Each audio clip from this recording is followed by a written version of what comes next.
Hey guys, happy Friday, all in crypto here, and today we have a revelationary video lined up for you. Well, for some of you perhaps, some of you may already know the direction that the world is heading in and how there is a plot to essentially enable a one world system, and a major part of that is a global currency, which is being brought to you, and I think that is actually going to be the dollar, and essentially enabled by stablecoins and cryptocurrency. Now, Bitcoin to me very much appears to be a Trojan horse. It has undoubtedly touched millions of people's lives, including myself, and done some amazing things. But I do believe it was introduced to us to get us familiar with this kind of a concept of digital currency, cryptocurrency.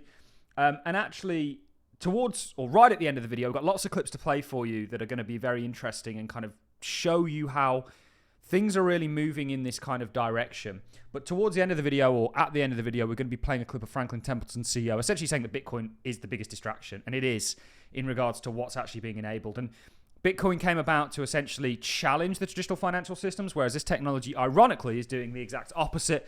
Certainly, it's going to enable the dollar's hegemony to more of a degree. And just yesterday, we had the Genius Act passed. This is legislating for clarity, regulatory clarity for payments with stablecoins. We'll look at all this. Obviously, we had the OCC, the comptroller, and we'll look at what Rodney Hood had to say. We'll recap on it. We've already done a video on it. Also, sort of clearing the way for stablecoins, and we know that Scott Bessent, Trump, the crypto czar, anybody who's everybody, or everybody who's anybody, ultimately understands that they are going to use cryptocurrencies, some of the ones that we invest in today, like XRP and XLM, to kind of further their agenda. First place I want to start before we get into all of this is talk about the agenda. And I want to bring up this article that came out in 1988 by The Economist. And it says, get ready for a world currency. Now, could that be the Stellar Lumens symbol there? And they had this one world currency essentially set to take place, a consolidation of currencies into one having taken place by 2018. So they're a few years off, 7 years off now. However, this was essentially published in 1988. And just the other day, on the 10th of March, there was a new Economist article published. It was also, the 10th of March was when we had the first $100 bill back in, I think it was 1863. And it just shows you how far things have came, by the way. $100 bill. You know, what's $100 today compared to what it was back then? That was, of course, a massive bill back then out of the state of Louisiana. But look at this. This is The Economist that came out just the other day. Now, I'm going to put these side by side. Aren't they very similar? And isn't it very interesting how they've published this on the back end of what's taking place with the enabling of crypto to facilitate stable coins and ultimately democratize the dollar globally and have it as that world reserve currency. It already is. The dollar already is the world reserve currency, but to more of a degree. Essentially, if you're in a country, and I think this is the plan, I think the milkshake theory is going to come into play here. If you're in a country where Argentina, Venezuela, whatever it may be, you're better off holding dollars. In fact, a lot of countries out there already have dual dollar systems. It's just not official. Well, now, with anybody with a mobile phone is going to get access to dollars. And actually, stablecoins are just central bank digital currencies. They literally are. The only difference is they're not issued by the central bank. However, they're backed by central bank assets like treasuries or central bank issued assets. So they're essentially, instead of banks just going direct to the treasury, everyone will be. And that's the ultimate consolidation and the ultimate end game here. So the reason I'm making this video, and there's certain cryptos, okay, it's not a great thing, I think, surveillance finance, but the good news is there's a great opportunity here because some of the cryptocurrencies, you're almost, in some ways, investing in your own demise. Some of the cryptocurrencies out there that we talk about, XRP, XLM, there's many you would talk about, I hold many of them, are actually going to enable this new internet of value, this new financial system that's being formed, and we continue to see a march further towards it. Let's play what took place literally yesterday with the Genius Act. This uncertainty has also stifled innovation here at home in America. That changes today. The Genius Act is a bipartisan step forward in ensuring Stablecoins are safe and reliable tools in the financial system. The Genius Act establishes common sense rules that require stablecoin issuers to maintain reserves backed one-to-one, comply with anti-money laundering laws, and ultimately protect American consumers while promoting the U.S. dollar's strength in the global economy. While promoting the U.S. dollar's strength in the global economy. This is about keeping innovation and opportunity on American soil rather than driving it overseas. We are also taking an action today to end the weaponization of financial regulators. That's clip number one. We've got a lot of clips to get through, guys, so do bear with me. But by the end of this, you'll go, this is actually what they're trying to do. I always confront, I would say I'm a contrarian, people that talk about, and I was on the camp of the dollar collapse and the debt collapse. I think they're going to use and utilize that debt and the dollar to essentially enable this one world currency, and it is the one world currency. Dollars are going to not diminish in terms of their effect, but actually accelerate. And that is going to be technologically enabled, and those companies, those cryptos that do that are going to be worth trillions and trillions of dollars, in my opinion. Let's play another clip that came out of this hearing just yesterday. They're actually admitting it to us. I believe that stablecoins in particular give us a real opportunity to maintain dollar dominance across the globe. And we've talked a little bit about use cases, and as a policymaker in general, I might not be concerned about the way that someone in Mexico, Panama, Peru, Nigeria, or another location is engaged in transactions. But what we actually see is when Stripe has a neobank in Mexico, or Bridge is used to distribute payments to workers across Latin America, that actually strengthens the U.S. dollar. Would you agree? Can you comment on that briefly? Yes, I think it strengthens the U.S. in two ways. One, many of the companies engaged in the activity you're describing are themselves American businesses, and so they become stronger. But secondly, and I think this is what your question is getting at, it increases dollar demand, increases the demand for U.S. treasuries, and it in turn lowers U.S. borrowing costs.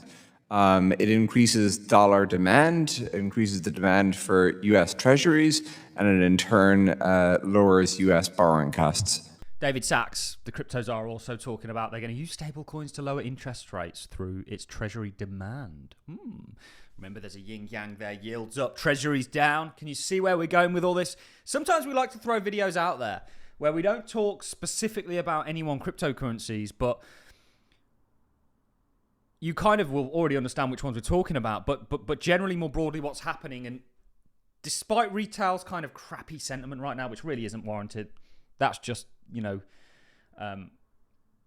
you look at what people have believed throughout history, certainly over the past 4 or 5 years, based on what's been coming out of the news, you understand why there's a kind of disconnect between just how bullish what's taking place right now is and how retail genuinely feel about this sector.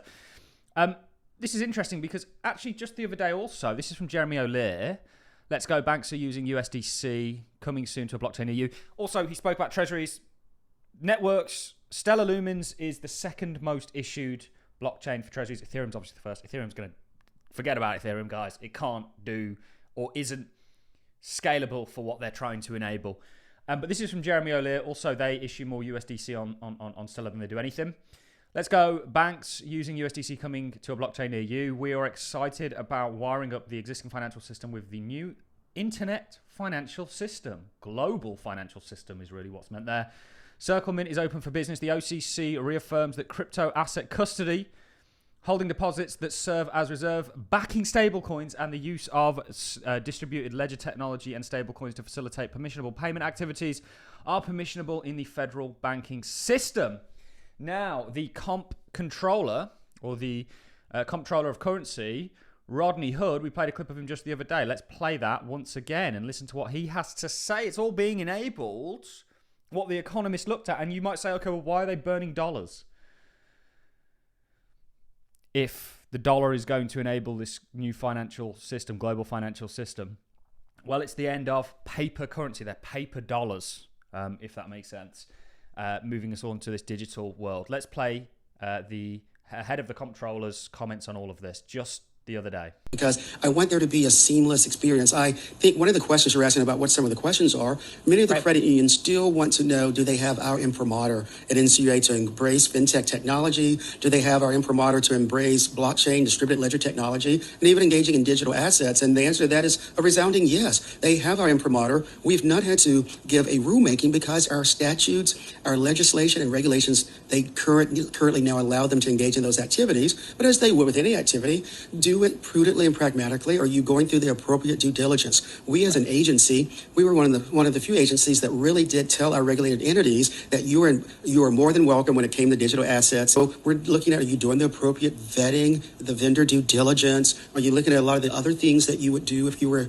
really embarking upon any other relationship? And I know our peer regulators have taken a different stance where they're saying, well, we're not going to tell you can do it. You need to ask us for permission, right. and we will give you a letter saying we're not denying it. But that type of regulatory uncertainty and regulatory vacuum is what we're trying to prevent at the agency. So I think many of our regulated entities will say that we've been very forthright, been very forward, and I'm very proud that all three board members are so in unison and wanting to embrace the technology. I mean, I really had really great joy when I was able to get all of their support in creating the new office and moving forward with some of the other ideas with the new fintech director position. So I think the one thing that I hope comes loudly and clearly from our conversation today is that we do not want to stand in your way, provided you're going through the appropriate due diligence as you would with any third-party vendor, as you would engage with any partnership. I think you need to measure the complexity, measure the risk as you would with any activity. That's Rodney Hood. He's obviously the head of the Comptroller of Currency. And again, just the other day, the CFTC, the Commodities Future and Trading Commission, and this might give you a hint to what cryptos are going to be involved, or the CFTC will hold CEO forums of industry-leading firms to discuss the launch of the CFTC's digital asset market pilot program for tokenized non-cash collateral such as stablecoins.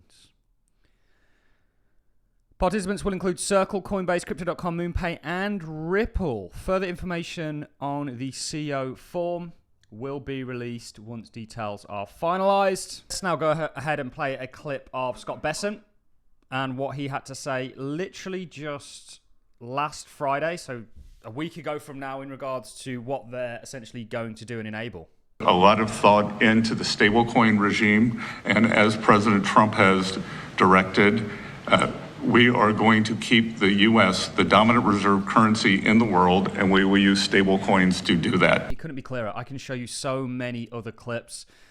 Let's wrap things up now with Franklin Templeton, CEO, essentially saying and telling you guys that Bitcoin is a distraction. And I truly believe it is. You know, Bitcoin was given to us to be this kind of libertarian alternative that was going to topple over the traditional financial systems because they couldn't touch us due to it being an entirely separate system. And it was supposed to enable a peer-to-peer currency. It's a store of value now. That narrative was hijacked. Free Roger Ver. Go and read his book, Hijacking Bitcoin. Let's dive into this. That one of the best opportunities now is cryptocurrencies, though crypto has had some problems. What do you tell people that say they want to be in cryptocurrencies? Do you offer the opportunity for people to invest in crypto through Franklin Templeton? Yes, actually we do. So, first of all, I always say that that Bitcoin is the greatest distraction from the greatest disruption that is happening in financial services today. So I wish, because every time everybody gets in a conversation about crypto, it leads into a conversation about whether this currency, whether it's Dogecoin or Bitcoin, is of value. Forget that. That's like a religion. You either get a believer or a non-believer, and they're never going to agree. But blockchain as a technology and what it can do is going to be hugely disruptive. We do agree. You know, there's a difference between speculating on the price of something and something essentially being used to entirely innovate the financial system. And that's what some of these cryptocurrencies outside of Bitcoin are essentially doing. Ladies and gentlemen, that's it from me. Hope you enjoyed this content. You want more of this kind of content, do let me know. And I'll see you all on the flip side. Thanks for watching, guys. See you soon.